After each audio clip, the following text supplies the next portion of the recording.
ద్వంద్వాతీత రూపిణి అవ్యాజ కరుణామూర్తిరజ్ఞానాధ్వాంత Deepika. Beer rum కలుపుకూడదు, తలకే పట్టేసింది. ఏంటే చదువుకుంటున్నావా? చదువుకో.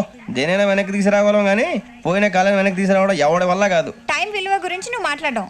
నువ్వు ఎలా పోతే నాకెందుకులే. ఏమ్మా నీ పూజ అయిందా? తలకే పట్టేసింది, కాస్త మజ్జిగుంటే ఇవే. మా నాయనే అందరూ పొద్దున్నే లేచి టీలు కాఫీలు అడుగుతుంటే నువ్వు మాత్రం మజ్జిగ అడుగుతున్నావురా. కాఫీలు టీలు తాగే స్టేజ్ వాడు ఎప్పుడో దాటిపోయాడు. రాత్రి తాగింది దిగాలంటే మజ్జిగే తాగాలి. నువ్వు తల దించుకోవడం ఎందుకురా? నీలాంటి యదవనగానందుకు నేనే దించుకోవాలి తల.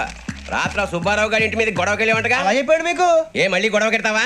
నీ దెబ్బకు భయపడి రాత్రి తలుపులు తీసి పడుకున్నారంట. తెల్లారగా టైంట్లో దొంగలు పడ్డారు. ఇంట్లో ఉందిలేండి, పట్టుకుపోవడానికి అక్కడ కూతురు తప్ప. ఎన్నాళ్ళు ఇలా బేవర్స్గా తిరుగుతావురా? ఇన్నాళ్ళని ఏం ఫిక్స్ అవ్వలేదండి. చిచి నాన్న, అమ్మా, కంబైన్ స్టైల్స్ కి ఫ్రెండ్స్ ఇంటికి పిలుద్దాం అంటే వీడికి భయపడి ఎవరు రావడం లేదు. నేనేం చేశానే? వాళ్ళ వంక అదోలా చూస్తున్నావంట. గొప్ప ఫిగర్ అని అదోలా చూస్తాను, ఏదో మోహాలు వేసుకొని. చదిగా ఆ గొంతు ఆ వాలకం చూడలేకపోతున్నాను రా బాబు. చిన్నప్పుడు వచ్చి నా అలాగే ఉన్నావు, తెగ ముడిచిపోయారు. ఇప్పుడు నచ్చట్లేదు నాన్నగారు మీకు? నేను యదవలతో డిస్కస్ చేయను. నేను చేస్తాను. మీరు చెప్పదలుచుకుంది ఏమిటో చెప్పండి. ఇంకా చెప్పేదే ఉంది. నువ్వు ఇలా గాలికి తిరుగుతుంటే నేను తిండి పెట్టలేను. నాన్నగారు ఇప్పుడు శుక్ర మహాదశి 4వ పాదంలో ఉంది. నేను ఇప్పుడు ఏం చేసినా కలిసి రాదు. శనిగారు సెంటర్ లో కాసేసి నన్నే చూస్తాడంట. వాడు అలా సైడ్ అయిపోయి నేను ఏదో అవుతాను కదా, మీరు కంగారు పడకండి. ఇవన్నీ ఆ జగదాంబ చౌదరి గారు చెప్పాడా? జేసీ గారిని గాడు గిడు అనకండి బాబు, మీకే మంచిది కాదు. అబ్బా ఊరుకోండి, ఎవరు నమ్మకాలు వాళ్ళవి. ఎరా ఇంతకీ ఆ శనిగాడు సైడ్ కి ఎప్పుడు వెళ్తాడంట? నువ్వు సెంటర్ లోకి రావాలమ్మా. మరి ఆ గురువు సెంటర్ లోకి ఎప్పుడు వస్తాడంటావు? అవన్నీ మనకి తెలుస్తాయి అంటే జేసీ గారు తెలుస్తాయి. నాన్నగారు ఒక 1000 రూపాయలు ఇవ్వండి, నెక్స్ట్ నుంచి అన్ని అడిగేసి వస్తాను. ఎదిగిన కూతురు గుండెల మీద కుంపటైతే నీలాంటి బేవార్స్ కొడుకు క్లైమోర్ మైన్స్ లాంటి వాడు చీదరిదుడా. ఆ జేసీ గారు పోయాక వీడు నేను అమ్మ నువ్వే ఫీల్ ఓకే. ఆయన కావాలని అంటున్న మాటలు కాదు, ఆయన దేవుడు. కానీ ఆ శనిగాడు ఆడి కాన్సన్ట్రేషన్ అంతా నా మీదే పెట్టేశాడు. మరి ఇప్పుడు ఎలాగరా నాన్న? ఆ పని మీద డబ్బులు అడుగుతుంటే నిసుక్కుంటున్నాడు. పోనీ నువ్వేనా ఇవే? నా దగ్గర కూడా లేవురా. తెలుగు భాషలో నాకు నచ్చని ఒకే ఒక్క పదం లేదు.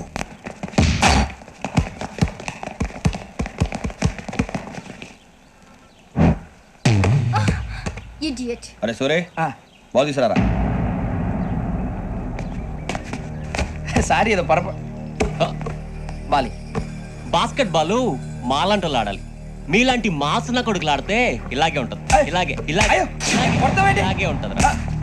అమ్మాయిల ముందు ఫోర్స్ కొడతావా? ఆహా, అయితే నిన్ను కొడతా.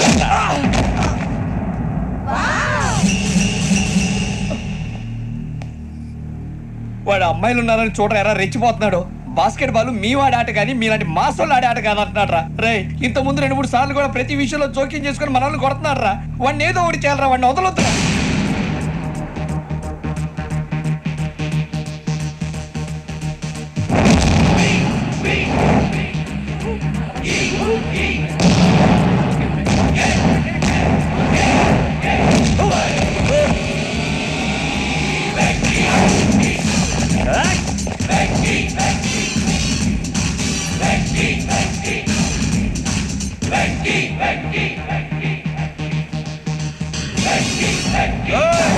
ఆడపిల్లలంటే ఎవరికైనా దెబ్బ తగిలితే అయ్యో అంటారు, మీకేమో ఎవరైనా కొడితే కామెడీ.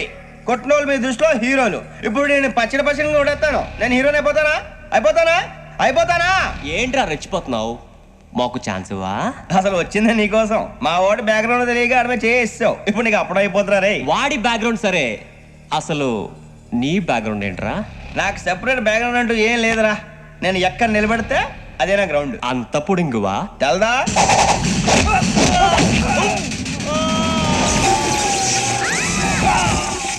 ఎవ్వా మన మామిడి కొట్టినప్పుడు వావ్ అన్నారు, ఇలాగే ఉంటుంది మరి.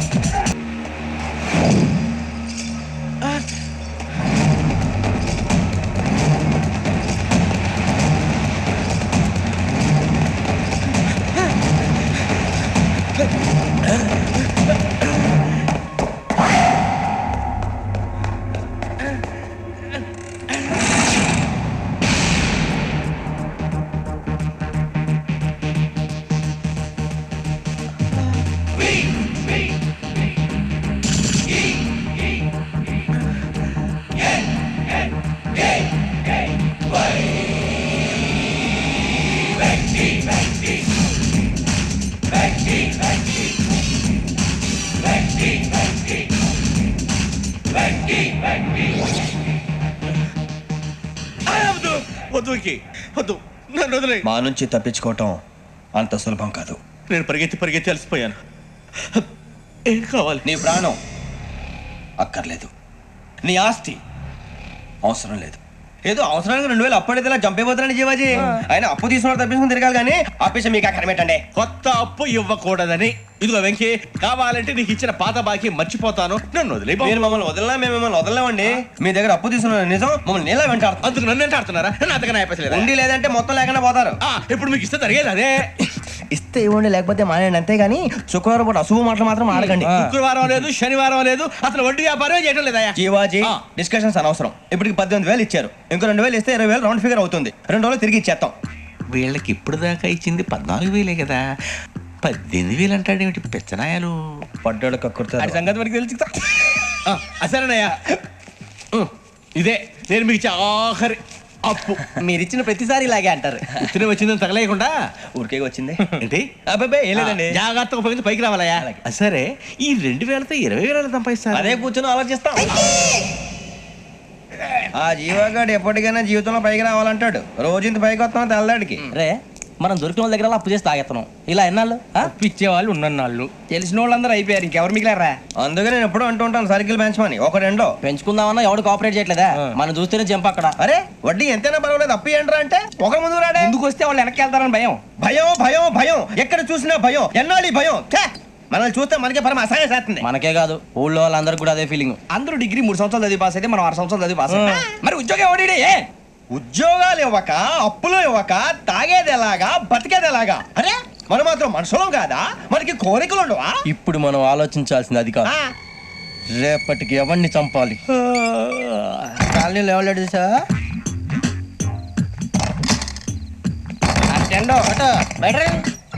నువ్వా వెంకీ?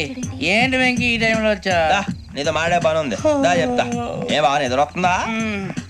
సరిగానే రే, నువ్వు మమ్మల్ని చూసే తలిపేసావా? మామూలుగానే వేసాను. మామూలుగా వేసేవాడివి. మేము రావడానికి 1 నిమిషం ముందో, మేము వెళ్ళాక 1 నిమిషం తర్వాత వేయాలి కానీ బిలాల్ రాజా, నాకు నిద్ర వచ్చి పడుకుందామని తలుపేసుకున్నాను. అయినా నా ఇంటి తలుపులు నేను అడిగేసుకోవాలంటే. తప్పు చేసిన కాక ఇంకా గేర్ సమాధానం చెప్తావా? మీ ఇంట్లో పెళ్లిడికి వచ్చిన ఆడపిల్లలు ఎదురున్నారు. ఇదిగో అమ్మాయిలు, మీతో ఎప్పుడైనా యథాశాలు వేసానా? విన్నారా? అడుగు తలుపులు వేసావు. అనవసరంగా గొడవ ఎందుకు? ఇక్కడి నుంచి వెళ్ళండి. గొడవ? మీ ఇంటి మీద పడి ఎప్పుడైనా గొడవ చేశానా బిని గారు? లేదు బాబు. విన్నారా? చెప్పు, మమ్మల్ని చూసి తలుపులు ఎందుకు వేసుకున్నావు? అరే మాకు అప్పించిన వాళ్ళు కూడా మమ్మల్ని చూసి ఎప్పుడు తలుపులు వేసుకోలేదు. ఏం జీవాజీ? మరి నువ్వు ఎందుకు వేసుకున్నావు? బాబు టప్ అయిపోయింది, బుద్ధి తక్కువ వేసాను చాలా. అంటే మా మోకాల మీద తలుపులు వేసామని ఒప్పేసుకుంటున్నావు? ఒప్పుకుంటున్నాను. సరే ఇప్పుడు చెప్పు, మా మొఖాల మీద తలుపులు వేసేంత తప్పు మేము ఏం చేసామరా? అయ్యో బాబు, తప్పైపోయిందని అంటున్నారు కదా, వదిలేయండి బాబు. అదే తప్పు మేము చేసి మమ్మల్ని వదిలేయమంటే మీరు వదిలేస్తారా బిని గారు? తప్పని ఒప్పుకుంటున్నాడు కదా అయ్యా. ఇప్పుడు టైం 11 అయింది, వెళ్ళి పడుకోండి. 11 అయిందా?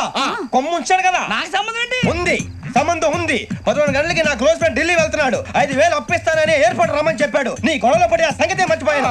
ఇప్పుడు నాకు జరిగిన నష్టానికి భర్తీ ఎవరు చేస్తారు? మీరా మీరా మీరా? ఎవడు పడితే ఎందుకు చేస్తాడా భర్తీ? భలే వాడి నువ్వు. తప్పు ఎవడు చేసా వాడే చేస్తా. దానికి కారణం ఈ 10 మనిషే కదా. వాడే చేస్తా.